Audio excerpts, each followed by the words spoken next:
é difícil encontrar funcionários públicos, servidores públicos, homens públicos que se prestem a explicar as suas atitudes à população.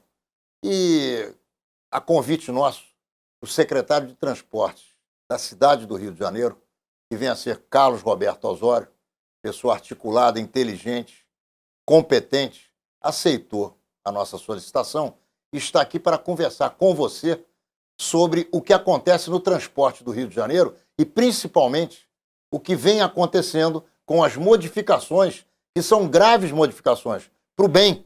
Muita coisa sai errada, a maioria certa, mas, no final das contas, isso transtorna, de uma certa maneira, a população que está acostumada a viver de uma certa maneira, de uma forma. E, nesse momento, em função de tudo que se faz no Rio de Janeiro em termos de obras, de modificações, as coisas estão saindo daquele quadradinho, daquela circunstância que você se acostuma a utilizar e muitas vezes você fica imaginando para que tanto trabalho se nós vivemos aqui há tanto tempo de uma maneira que talvez não seja tão boa. Não, muito pelo contrário. Temos que trabalhar para que a gente possa oferecer aos nossos filhos e aos nossos netos um Rio de Janeiro muito melhor. E é por isso que nós convidamos o Carlos Osório, que é o secretário de Transporte Municipal, que está aqui conosco e que nós saudamos com muita alegria. Tudo bem com você, Carlos? Tudo bem, Ronaldo. Olha, um prazer enorme estar aqui, agradeço o convite. Para mim é uma oportunidade de conversar, dialogar com você e com quem está nos assistindo sobre o que se passa no Rio. Reconhecendo, o Rio vive um momento especial, um momento difícil, muitas obras, muitas intervenções, mudança na rotina dos cariocas. Isso traz incômodo, mas a gente tem que compreender, 40, 50 anos com pouco investimento, chegou agora a conta e nós estamos pagando com muitas obras, mas é para um futuro melhor e vamos conversar sobre isso. Menorá na TV, entrando no ar mais uma vez. De tudo que vocês estão fazendo, quando eu digo vocês, é a Prefeitura do Rio, que nesse momento você representa aqui diante dos nossos ouvintes e dos nossos microfones e câmeras, o que mais polêmica causou foi a derrubada da perimetral. Explica que história é essa. Por que derrubar a perimetral? O que é que vem no lugar da perimetral? Como o carioca vai se sentir depois de que essas obras estejam prontas? E como o turista vai se comportar no Rio de Janeiro moderno?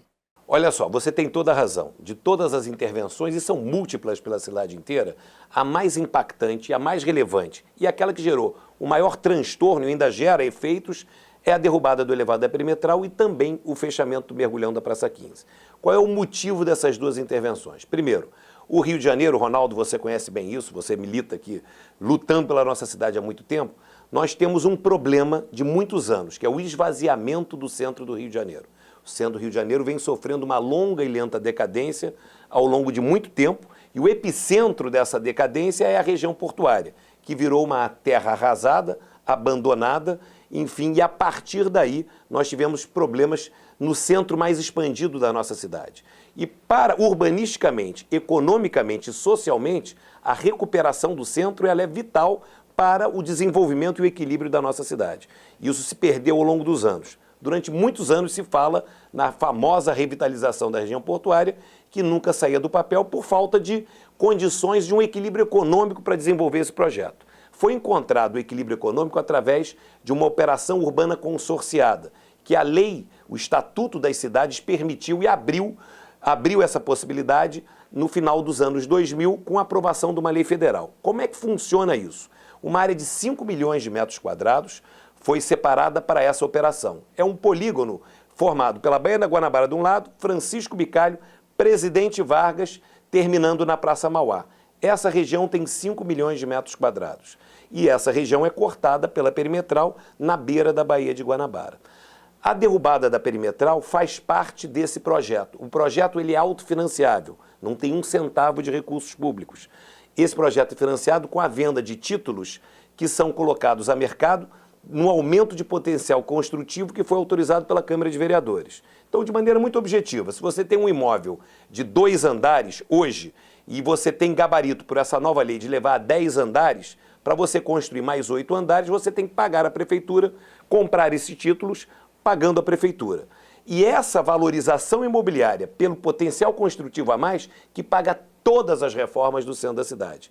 A retirada da perimetral tem 2 objetivos. Primeiro, A perimetral se tornou obsoleta porque não dava mais carga, não recebia mais a carga que era colocada em cima dela. Ou seja, ela passava engarrafada no pico da manhã e no pico da tarde. Ou seja, ela extrapolou o limite de capacidade. Então, quem chegava da ponte da Avenida Brasil queria pegar a perimetral, você já tem um problema grave de chegada ao centro da cidade que nós precisávamos resolver. E a perimetral não era a solução. Então, na verdade, a prefeitura fez duas coisas. Primeiro, a retirada da perimetral valoriza urbanisticamente a frente do centro da cidade, valorizando as próprias CEPACs que pagam a conta da reestruturação. E no lugar da perimetral vem um conjunto viário de túneis que substituem a perimetral com mais capacidade para tirarmos esse tampão que gerava na chegada ao centro. Então, na verdade, nós estamos fazendo duas coisas. A perimetral, na verdade, é que financia, a derrubada da perimetral é que financia a reestruturação do centro. Ela é necessária, porque ela gera valorização imobiliária e o que vem no lugar dela tem mais capacidade do que nós tínhamos hoje. Temos um problema. Entre a derrubada e a inauguração dos túneis, nós temos um hiato de tempo, que é o que estamos vivendo agora, com o centro da cidade bastante comprimido. E é essa situação que nós estamos gerenciando da melhor maneira possível, mas reconhecemos com impactos na vida do cidadão que se utiliza do centro da cidade. Quando você opera para melhorar e você não se explica, não diz à população o que é que você está fazendo com a profundidade que você deveria, você gera uma série de críticas até por desconhecimento. É verdade. Então eu pergunto a você, você está satisfeito com a forma pela qual a secretaria está conseguindo explicar à população o que é que vai acontecer com ela e por que está acontecendo e onde é que ela vai, em que patamar ela vai se encontrar no futuro com relação a essas obras da perimetral? Olha, Ronaldo, com muita franqueza, eu acho que a gente comunicou pouco. Eu acho que as pessoas desconhecem ainda com profundidade o que se passa no centro da cidade. Esse é um desafio grande nosso, comunicar melhor o que está acontecendo.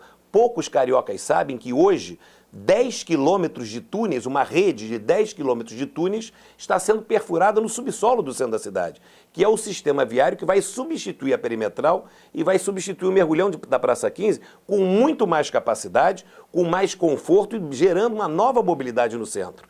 Nós temos levado, Ronaldo, pessoas para conhecer as obras de escavação e temos uma série de materiais mostrando como vai ficar. Mas, na verdade, a grande maioria da população só vê o impacto negativo da obra, que é a interrupção viária, são as dificuldades causadas pelo avanço dessa obra. Acho que a gente tem que melhorar nisso e nós estamos fazendo um esforço para comunicar melhor. Quando você desce num poço a 46 metros de profundidade, na Praça Mauá, e você vê o tamanho daqueles túneis, você vê, puxa, isso vai ficar diferente e vai mudar para melhor. Porque, na verdade, o que nós estamos fazendo no centro da cidade são três coisas. Primeiro, a questão viária, um conjunto de túneis de maior capacidade que substitui o elevado da perimetral. A segunda questão é o veículo leve sob trilho, que é um bonde moderno, super moderno, elétrico, fiação enterrada, dos mais modernos que existe, que já está licitado, já está contratado com obras em andamentos, que vai fazer a ligação dentro do centro da cidade, possibilitando que a gente retire uma quantidade enorme de ônibus hoje que tumultuam o centro, prejudicam urbanisticamente a qualidade de ambiência do centro. E a terceira é a chegada do corredor BRT Transbrasil, que vai tirar do centro da cidade centenas de ônibus que chegam da Baixada Fluminense, Niterói e São Gonçalo e das zonas norte e oeste do Rio de Janeiro, que estarão canalizadas num transporte de alta capacidade, organizadamente chegando no centro sem a confusão que é hoje. Ronaldo, para você ter uma ideia, hoje circulam no centro da cidade 3.000 ônibus. 3.000 ônibus.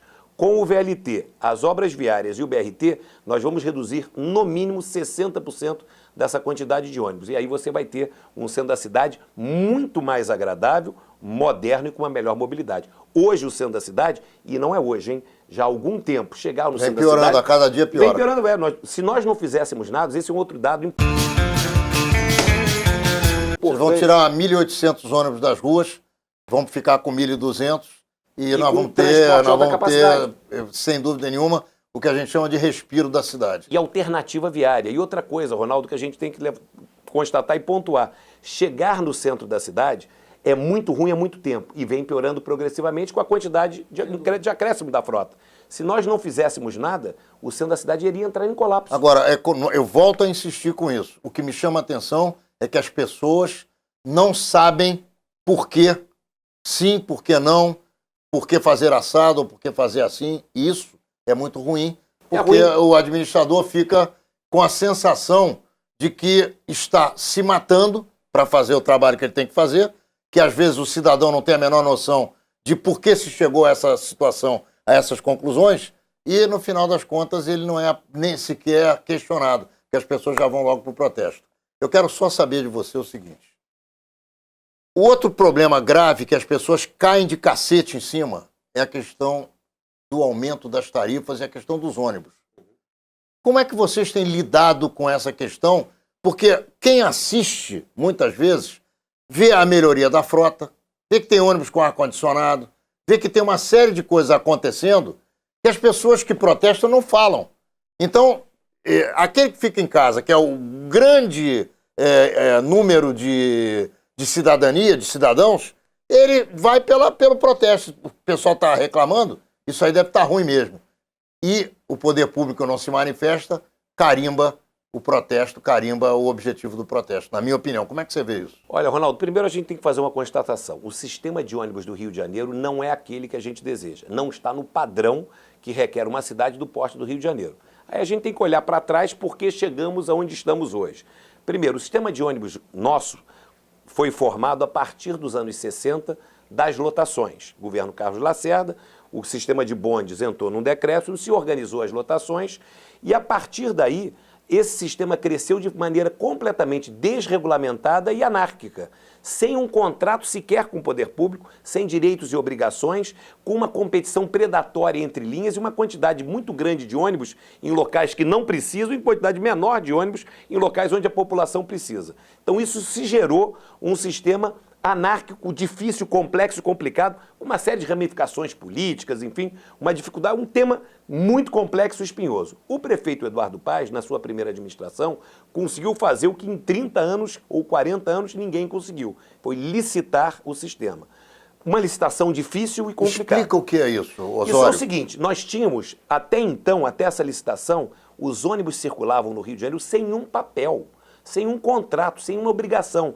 Era do jeito que era, porque era, e pronto. Os reajustes tarifários era o prefeito da vez sentando com o empresário de ônibus, não, é 10%, não, é 15%, é 12%, é 13%, e era o que era, não tinha nenhuma regra, nenhuma norma, nada. Quando você faz uma licitação, a grande vantagem é tem-se um contrato, direitos e obrigações. A licitação foi feita no final de 2010, nós estamos aí com 3 anos de contrato operando. Grande vantagem do contrato, primeira, foi estabelecer um critério para reajuste tarifário. Hoje você tem uma fórmula, essa fórmula usa índices da Fundação Getúlio Vargas e do BGE, não é o secretário que acha ou o prefeito, é uma fórmula. É o custo do sistema, pneu, óleo diesel, mão de obra, material rodante, você tem lá o peso de cada um desses itens na planilha de custo e você tem um reajuste que é definido por essa fórmula sem nenhuma interferência. Fórmula publicada é tanto que... Aí os caras vão para a rua, reclamam e o negócio não funciona. Volta-se atrás. Aí nós temos um problema. Primeiro, o sistema de ônibus precisa melhorar. A gente está no início do processo de organização. Porque 3 anos, no final das contas, não é nada para uma história dessa. Uma história de 50 anos. Isso aí. E como é que era? Eram 49 empresas que funcionavam cada uma na sua anteriormente. A licitação transformou isso em 4 consórcios que operam por área, para que a gente possa ter as otimizações e os ganhos de eficiência a bem do sistema e a bem da tarifa.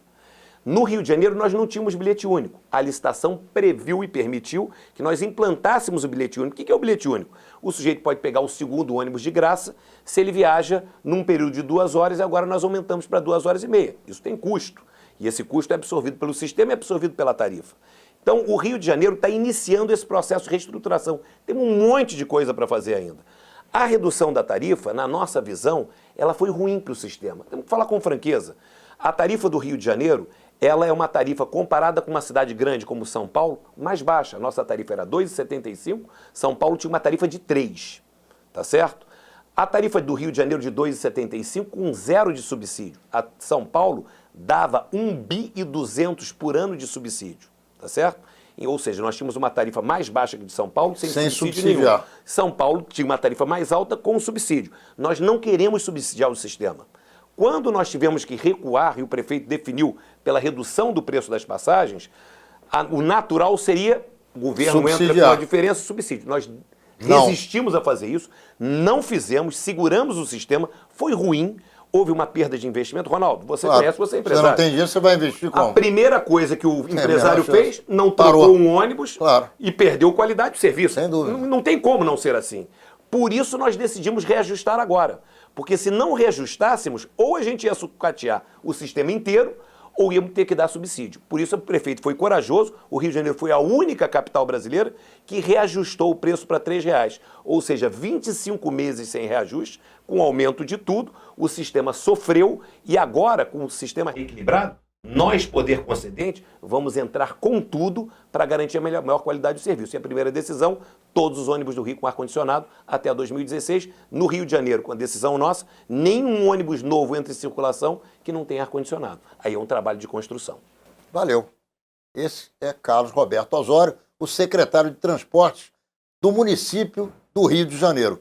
É esse homem que está levando todas as modificações necessárias para que nós tenhamos uma cidade que respira e, mais do que isso, uma cidade onde o transporte coletivo seja decente, seja digno e que você possa amanhã entrar num ônibus, entrar numa barca, entrar no metrô, ter um bilhete só e passear pelo Rio de Janeiro sem ficar nos gargalos dos engarrafamentos. Não saia daí, já já voltamos e a nossa conversa vai pegar fogo a partir do segundo bloco. Espera por aí. Ô Carlos Osório, para que você possa controlar um empresário que presta serviço à população, você tem que ter uma padronagem do interesse social, que é aquele que você vai administrar. Você tem o interesse social, que é representado pelo administrador público, ele exige do empresário, que ganhou a concessão, e o empresário tem que cumprir. Qual é o padrão para os ônibus do Rio de Janeiro? Olha, Ronaldo, essa é uma excelente pergunta, porque nós estamos justamente, como você tem um contrato e você exige, você pode garantir melhoria de qualidade de serviço. Para onde que o Rio de Janeiro está indo? Primeira coisa, nós temos 8.800 ônibus no Rio de Janeiro. É ônibus demais, porque nós tivemos poucos investimentos ao longo dos anos no trem e no metrô. O metrô, principalmente o sistema do Rio de Janeiro, é pequeno para as necessidades da cidade. O sistema de ônibus do Rio, com 8.800 ônibus, faz 4 milhões de viagens dia. Isso representa mais ou menos 75% de todos os deslocamentos no município do Rio de Janeiro. Então, um sistema grande, um sistema complexo e de difícil gerenciamento se você não tiver as ferramentas adequadas. Primeira questão que nós conseguimos colocar com a licitação. Todos os ônibus do Rio de Janeiro hoje têm GPS. Então, a prefeitura pode... No passado, Ronaldo, era o seguinte, a linha 212 está circulando com poucos ônibus, o cidadão reclamou. O que a prefeitura fazia? Pegava um fiscal físico, botava numa esquina da rua tal com a rua tal. Para ver quantos ônibus estão passando ali. E uma pranchetinha contando quantos ônibus. Você controlar 8.800 ônibus assim. No século XXI não dá mais brincadeira. Agora não, com GPS, você baixa no computador, você sabe na hora quantos ônibus estão, quantos ônibus tinham que estar, aonde estão, se o intervalo está adequado e se não tiver, você sanciona a empresa ato contínuo, na hora. Nós montamos isso no final do ano passado e agora o nosso índice de infracionamento das empresas subiu e as empresas sabem que não é mais brincadeira de botar um fiscal na esquinazinha, que ela tem que cumprir a obrigação. Então esse é o primeiro ato regulatório importante, se utilizando a tecnologia. Outra coisa, nossos ônibus todos têm câmera, que mostram a visão do motorista para fora e mostram um salão. Dá para ver se está superlotado, dá para coibir eventualmente uma violência, se alguém comete alguma coisa, a polícia tem o dado. Isso inibiu o assalto dentro dos ônibus do Rio de Janeiro. Enfim, uma série de questões. Com relação ao tipo de ônibus. A nossa grande aposta de organização do sistema de ônibus são os corredores BRT, que são corredores expressos, que os ônibus passam, ônibus articulados, com estações de embarque em nível, ou seja, acaba a roleta, é um metrô de superfície com rodas. Esses ônibus são da padronagem mais moderna que existe. Todos motor traseiro, suspensão adequada, enfim, ar-condicionado e um acabamento que dá conforto ao passageiro e ao motorista. Nós estamos saindo da pré-história, que é o que temos hoje, que são latas de sardinha, são chassis de caminhão encarroçados da maneira, enfim, mais barata possível para o que se tem de mais moderno no mundo. Claro que nós temos um tempo de transição até nós chegarmos no padrão completo da nossa frota toda, mas esse é o caminho. E uma novidade de conforto ao passageiro, nenhum ônibus novo, como a gente comentou no último bloco, entra no Rio de Janeiro que não tem ar-condicionado. Quando você exige padrão e você dá meios também para a operação melhorar, que quem está investindo nos corredores é a prefeitura. O operador vai se beneficiar daquele investimento e vai fazer o investimento dele no material rodante. A gente vai, até 2016, transformar radicalmente o transporte de passageiros por ônibus no Rio, que hoje a gente reconhece. É ruim, tem muito a melhorar. Metrô, eu sei que não tem nada a ver com o município, mas tem a ver com serviços de transporte dentro de uma cidade, como é a cidade do Rio de Janeiro. Eu escuto e recebo inúmeros e-mails de gente dizendo que está tudo errado no metrô. Que a linha 4 não tinha que ser até ali, que tinha que ser até Campo Grande, de Campo Grande para não sei aonde. Eu não entendo nada disso. Mas eu gostaria de pedir a você, aproveitar essa oportunidade, para que você explique às pessoas por que esse metrô está sendo realizado da maneira como está, por que não podia ser diferente, se está certo ou se está errado, ou se pelo menos está num caminho de boa qualidade. O que você teria a dizer a respeito? Olha, Ronaldo, primeiro uma constatação. O sistema metroviário do Rio é muito aquém do tamanho que a cidade precisa. Nós tivemos uma falta de investimento no crescimento do metrô ao longo das últimas décadas de maneira significativa. Deixa eu te fazer uma perguntinha aqui. Ninguém tem interesse em bancar isso, não? Olha só, é isso que eu vou te contar. Na verdade, o metrô está fazendo um investimento grande agora e interessante. E eu acho que a gente tem algumas críticas a fazer, mas nós temos um caminho. Só para a gente comparar o que acontecia até, sei lá, até início da década, meados da década passada. O que acontecia? O ritmo de expansão do metrô do Rio de Janeiro eram 600 metros a cada 4 anos. O Carioca sabe, você sabe. Enfim, cada governador inaugurava, quando conseguia, uma estação no último dia de governo, com a parede com aquela tinta fresca, o negócio funcionando meio mais ou menos, e a cada 4 anos você crescia uma estação. Copacabana ficou com um tapume do metrô por 20 anos. Né? Copacabana, bairro referência do Rio de Janeiro, coitados dos moradores ali próximo ao Córrego de Cantagalo, 20 anos esperando a tal da estação chegar. Só. Você que está aí, você sabe o que é isso? 20 anos um tapume na frente de uma obra parada. Isso significa que quando essa obra começou a andar, aconteceu, antes de que a obra começasse a andar, uma costura política inteligente entre a prefeitura, o governo do estado e o governo federal. Sem investimento federal, o Rio de Janeiro era a cloaca do mundo. E você que vive no Rio sabe disso. Então, falar mal desse governo e não olhar para trás, pega mal. É bom pensar no que a gente está vivendo hoje no Rio. Desculpe. É isso mesmo, Ronaldo. E o que aconteceu foi fato. Quando se desemperrou e se teve possibilidade de captar recursos do governo federal que financiam grande parte da expansão do metrô agora, você destamponou. E olha só o que aconteceu, Ronaldo, é uma coisa que a gente às vezes perde a noção do que está acontecendo no Rio de Janeiro hoje. O Rio de Janeiro tem 17 quilômetros de linha enterrada do metrô, que é a linha 1 que vai enterrada subterrânea, que ia da Praça General Osório, antigamente até de Copacabana, até ali a Tijuca, tá certo? São 17 quilômetros de linha. Estão sendo construídos nesses 7 anos, para ficar pronto, em 2016, mais 16 quilômetros de linha enterrada. Ou seja, nós estamos dobrando a quantidade de extensão de metrô enterrado no Rio de Janeiro, que é a ligação da General Osório com o Jardim Oceânico na Barra da Tijuca, que são mais 16 quilômetros de metrô. O que as pessoas se queixam? As pessoas se queixam do seguinte: havia um projeto original da linha 4, cujo traçado ligava a Barra da Tijuca à estação Botafogo do metrô, passando por Gávea, Jardim Botânico, entrando em Botafogo. E o que foi feito foi... um outro trajeto. Um outro trajeto. Foi a continuação da linha 1 de Ipanema até a Barra da Tijuca. A decisão foi uma decisão do governo do estado, mas foi uma decisão pragmática. No tempo que se tinha, com os recursos que se dispunha, não se conseguiria fazer a linha 4 no trajeto original. E como é que se monta, na sua opinião, essa malha originária do projeto primeiro? Isso é possível viabilizar? Isso é possível viabilizar, e no próprio projeto hoje de expansão da linha 4, você tem a estação Gávea, que já está sendo construída para a saída em direção a Botafogo. Então, quando você completar essa linha de Ipanema até a Barra da Tijuca, você vai ter uma estação modal na Gávea, e aí você vai ter na Gávea dois serviços. Um serviço que segue a Botafogo e depois segue em direção ao centro da cidade, e outro serviço que liga a Zona Sul em direção ao Ipanema-Leblon. A crítica, e efetivamente seria, no mundo ideal, a gente talvez devesse ter optado pelo trajeto original, mas não havia tempo nem recursos para executá-lo, porque a distância é muito maior. Essa conexão via Ipanema, economicamente, era viável de ser implantada. Agora, isso não abandona, e o governo do Estado tem dito isso, e nós, prefeitura, achamos que precisa dessa ligação da Gávea com o Botafogo. Tem uma outra ligação importante do metrô, que é a ligação do Estácio com a Praça 15, porque você tem hoje uma pressão muito grande ali naquela região central da cidade. Essa ligação também é importante. Mas o nosso problema hoje, Ronaldo, era o seguinte: nós não tínhamos nada, tínhamos 17 quilômetros. Estamos conseguindo fazer com que o metrô chegue à Barra da Tijuca, que é absolutamente fundamental, porque hoje a ligação, uma das ligações mais saturadas da cidade, é a Barra da Tijuca, uma região em crescimento, com o centro da cidade e com a Zona Sul.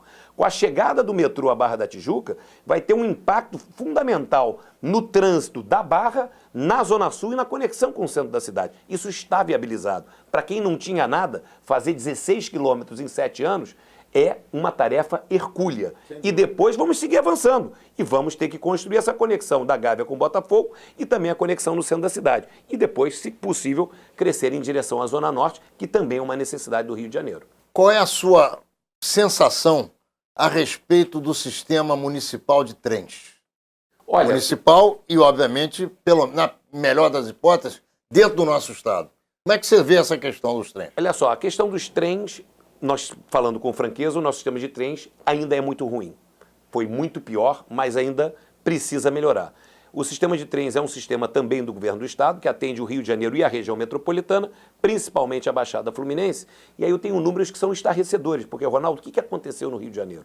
Não é que o Rio de Janeiro ficou sem investir em transporte público durante muito tempo. Ao contrário, o Rio de Janeiro desinvestiu em transporte público.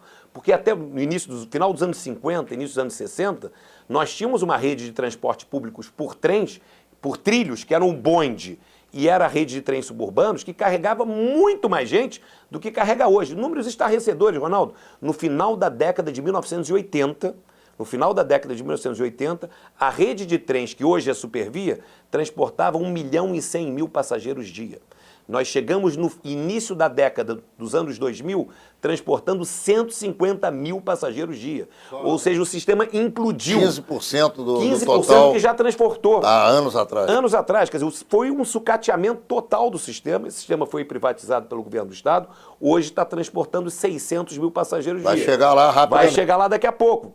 Tem que ter muito investimento. Nós temos trens rodando com mais de 50 anos de uso. Não é razoável você ter trens com mais de 50 anos de uso. Isso vai quebrar. Isso vai quebrar, vai descarrilhar, vai enguiçar. Porém, o investimento que está sendo feito hoje até 2016 é na compra de novos trens e na reforma dos trilhos. Ficou 50, 60 anos sem investir nada, ao contrário, sucateando. Então, é um trabalho de recuperação que é longo, é árduo. O carioca sabe, hoje andar de trem no Rio de Janeiro é agradável? Não. O sistema é confiável? Não. Mas já está muito melhor do que foi há 5, 6 anos atrás, e tem um plano e tem dinheiro assegurado. Essa é a grande, o que me motiva no Rio de Janeiro, em termos de mobilidade, é o seguinte: que o futuro está sendo mapeado e está sendo operado. E tem recurso, Ronaldo. O maior risco de uma obra pública é obra sem recurso assegurado. Aí você para a obra. Você monta um tapume, para a obra, e aquela situação de 20 anos só com um tapume em Copacabana.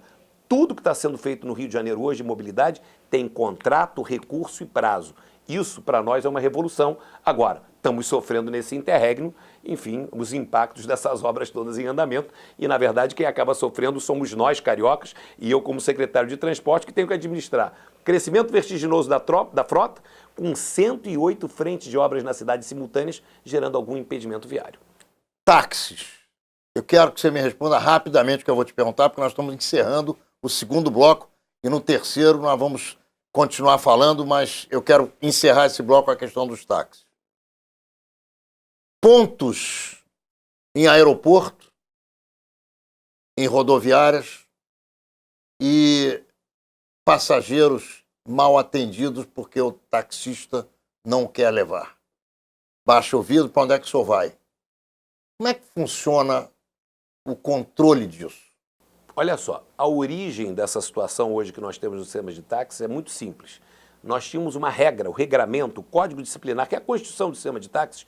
Quando eu entrei na secretaria, eu perguntei, vem cá, me apresentem aqui as regras do sistema de táxis. Não, secretário, tem uma regra aqui de 1970, que foi remendada, mas como é que funciona isso? Você entrou quando mesmo, hein? Eu entrei um ano atrás. A regra é de 1970. Em 1970, eu lembro que o táxi era um fusquinha que não tinha o banco da frente, tinha uma cordinha de nylon azul que o motorista puxava amarrada na maçaneta para fechar a porta. Você lembra disso? Tinha umas marrons também. Tinha, pois é. Era azul, que era o cara que era cruzeirense. Exatamente. Tinha uns marrons. Você lembra disso? Claro o táxi era um fusquinha sem o banco da frente. Sem dúvida Esse nenhuma. era o táxi do Rio de Janeiro. É que é verdade. E o nosso código disciplinar Eu sou do tempo que o táxi era de Soto preto. Pois é, eu já sou do tempo do fusquinha. Por isso que você tem cabelos negros e eu tenho cabelo grisalho. Eu sou da minha época, era o táxi fusquinha. Enfim, e a regra é de 1970. Nem o fiscal da prefeitura sabia direito qual é a regra a aplicar, porque virou uma coxa de retalhos, um Frankenstein ao longo dos anos, cada um remendando de uma maneira. Eu falei, peraí, primeiro vamos ter uma regra. A regra foi o novo Código Disciplinar e a partir daí a gente vai normatizar. Temos que melhorar o aeroporto, temos que melhorar a rodoviária. Agora o aeroporto, para melhorar, precisamos da Infraero. A privatização do Galeão vai ajudar um bolão. Valeu. Estamos em cima do laço no segundo bloco. Estamos encerrando e já voltamos com Carlos Roberto Osório, que é o secretário de Transportes do município do Rio de Janeiro, o homem responsável pelo sucesso da nossa cidade em termos de transporte, se Deus quiser, para muito breve. Não saia daí, porque o nosso papo vai continuar e você vai aproveitar, porque eu tenho certeza que ele está se explicando e você vai poder repetir, se concordar com ele, as explicações da Prefeitura com relação ao que nós vivemos aqui em termos de transporte. Já voltamos. Agora, eu quero perguntar a você, qual é a maior dificuldade da sua pasta? Olha, na verdade, a maior dificuldade que nós temos hoje, primeiro, é o grande desafio, não do Rio de Janeiro, a mobilidade urbana é o grande desafio das megacidades do século XXI. Todas as cidades grandes do século XXI estão enfrentando o desafio da mobilidade e quem vencer o desafio da mobilidade serão as mais competitivas para frente. Então nós estamos jogando um jogo, enfim, que não é apenas o conforto do carioca, nós estamos jogando também a competitividade futura do Rio de Janeiro. E o Rio de Janeiro é maravilhoso porque é especial e é diferente. Isso traz para nós também desafios no campo da mobilidade. Nós somos uma cidade que o centro da cidade não é o centro geográfico, ela está no extremo leste do Rio de Janeiro, às margens da Baía da Guanabara, e a cidade cresceu a sudoeste e a noroeste, dois grandes maciços rochosos com pressão entre montanha e mar, que fazem que o terreno para a mobilidade de massas seja extremamente desafiador. Mas nós não trocamos isso por nada, porque é o Rio de Janeiro, tá certo? Agora, o maior desafio nosso é encontrar, em conjunto com a sociedade, esse equilíbrio entre o transporte público e o uso do automóvel individual. Essa é uma grande questão, Ronaldo. A economia está crescendo, é natural que as pessoas almejem e aspirem ter o seu automóvel particular, mas, ao mesmo tempo, nós precisamos dar uma guinada para o transporte público. Hoje nós temos uma dificuldade. Como é que eu vou chegar para você, Ronaldo, deixa o seu carro em casa e utiliza o transporte público se eu não tenho ainda um nível de qualidade adequado no transporte público? Esse é o esforço que nós estamos fazendo. O governo do estado no metrô, qualificação do trem, nós com a implantação dos corredores BRT, acho que o nosso desafio é encontrar um equilíbrio entre o individualismo e a visão do transporte público coletivo. No curtíssimo prazo, o desafio nosso é administrar 108 frentes de obras numa cidade em movimento, fazendo com que ela funcione, mas permitindo que as obras avancem. Não é fácil fazer isso. Rapidamente, porque eu quero falar com você sobre Israel, porque eu sei que você visitou Israel, eu quero que você conte a tua experiência. O que é que significa para você criar duas mãos na Avenida Rio Branco? Você ficou biruta, rapaz? Olha só, isso foi uma quebra de paradigma. Essa questão do centro da cidade é muito complexa. E o que nós estamos fazendo na Avenida Rio Branco é poderíamos dizer, é uma loucura. Porém, foi a única alternativa, e nós estudamos muito isso, para viabilizar o fechamento do mergulhão da Praça 15. Quando você fecha o mergulhão da Praça 15, você tinha que ter uma alternativa dos ônibus andarem no sentido oposto. E aí nós privilegiamos, sim, o transporte coletivo. Transformamos a Rio Branco numa avenida exclusiva do transporte coletivo, ônibus e táxis em dois sentidos, e deixamos a alternativa Presidente Antônio Carlos Rio Branco, 1º de março, na direção Praça Mauá, e Avenida Passos, República do Paraguai, no outro sentido. A vida de quem anda de automóvel no centro da cidade piorou, nós reconhecemos isso. Mas foi a única alternativa viável de fazer essa transposição num momento, você imagina, fechar o perimetral, 3.500 veículos hora sentido, mais o mergulhão da Praça 15, mais de 300 ônibus por hora. E reacomodar isso no centro da cidade tem sido um desafio hercúleo, com toda a certeza. Eu confesso a você que eu senti por você no primeiro dia. Eu vi que você estava abafado, angustiado e com fé, que foi o que, no final das contas, manteve você firme nas suas posições, e eu quero te cumprimentar, porque realmente... Obrigado, Ronaldo. Ao contrário do que se pode imaginar, em determinados momentos, em determinadas vias e zonas, o transporte, apesar da dificuldade, melhorou muito. É verdade. Então, é verdade. Hoje se chega no centro da cidade, saindo de Copacabana, É verdade. em 16, 17 minutos. É verdade, é verdade. Antes dessas modificações, É verdade. no mínimo 35, 40. Você tem toda a razão. Diminuiu a metade o tempo. Você tem toda a razão. A gente tem a ligação Zona Sul, centro da cidade, com as mudanças melhorou. Nós temos mais dificuldade de quem vem da região portuária para o centro. E também linha vermelha e linha Também amarela. linha vermelha e linha amarela, que é quem vem do outro lado.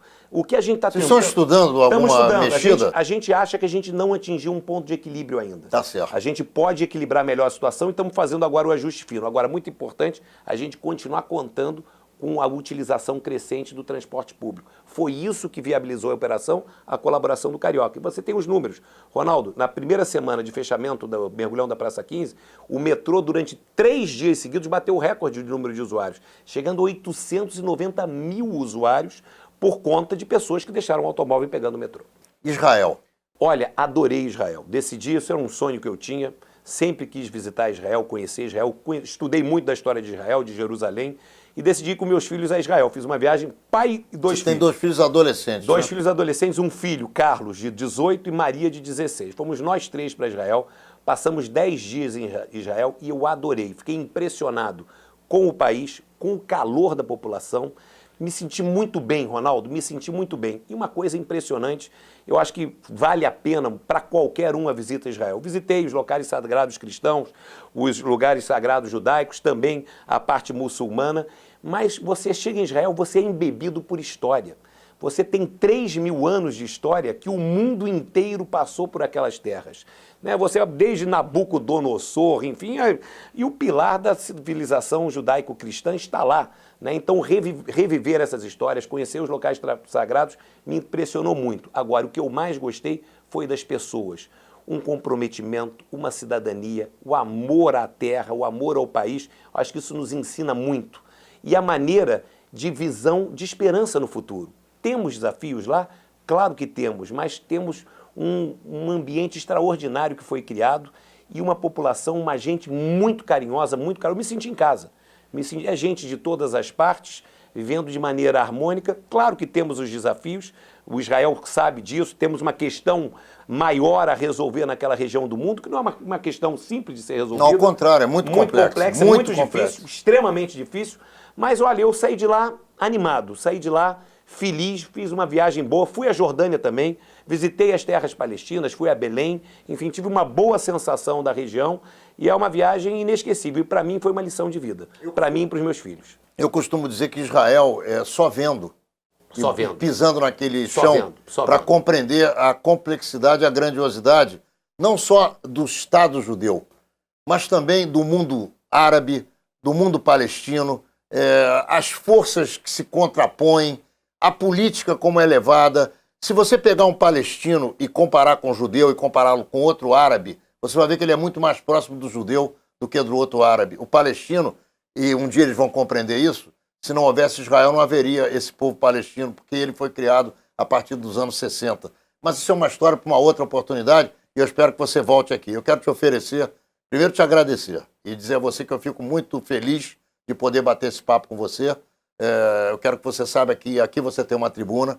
Sempre que você quiser, você pode usar os nossos microfones e as nossas câmeras. Você é um sujeito que está aí para ajudar a população a ter uma qualidade de vida melhor e a gente aplaude esse trabalho. Eu quero pedir a você que use as câmeras e os microfones de Menorá na TV para que você se despeça com calma, fazendo suas considerações finais em relação aos nossos telespectadores. Olha, Ronaldo, primeiro eu queria agradecer a você a oportunidade de estar aqui, tendo essa conversa franca, aberta, enfim, que eu acho que é muito importante, como você disse no início, acho que um dos problemas nossos na prefeitura é a capacidade nossa de explicar uma transformação tão grande quanto essa que a cidade está vivendo. E muitas vezes nós ficamos olhando para o curto prazo, para o incômodo imediato, e esquecemos de olhar no horizonte o que está por vir. E lembrando que o Rio de Janeiro precisa de investimentos. Nós temos uma cidade espetacular, que é uma das grandes cidades do mundo. Nós temos uma oportunidade nas nossas mãos, agora com os grandes eventos, de nos reposicionarmos, e nós temos que aproveitar. Hoje, a aliança que existe entre os 3 níveis de governo, durante muito tempo nós ficamos a pão e água, a míngua. Primeiro, enfim, nossas questões com Brasília, as nossas dificuldades políticas internas, nos deixaram a pão e água durante muito tempo. Agora nós estamos conseguindo captar recursos. O que eu quero dizer para o Carioca é passar um pouco da minha visão de otimismo. Primeiro, reconhecer as dificuldades que nós temos. Nós não vivemos no mundo ideal, principalmente na área de transporte, temos muitas dificuldades. E estamos vivendo o pico dos problemas. É importante que a gente tenha essa compreensão. Esse momento que vive o Rio de Janeiro agora é o pico dos problemas, ou seja, nós estamos com todas as obras em andamento, com todas as interdinções e contrações viárias e com muito pouca entrega. A partir de junho, maio, junho agora, a gente começa a descer o vale para uma normalidade e para o futuro onde a gente quer chegar. Com a entrega do Transcarioca, 18 bairros sendo mexidos agora, que a gente entrega essa obra do Transcarioca, estamos mexendo na Avenida Brasil, Ronaldo. Ronaldo, nós estamos com a pista lateral da Avenida Brasil, sentido Zona Oeste, fechada. Nós estamos com 2 faixas nas 2 pistas centrais da Avenida Brasil, fechadas para o lançamento da ponte do BRT. Então, esse é apenas uma de diversas intervenções.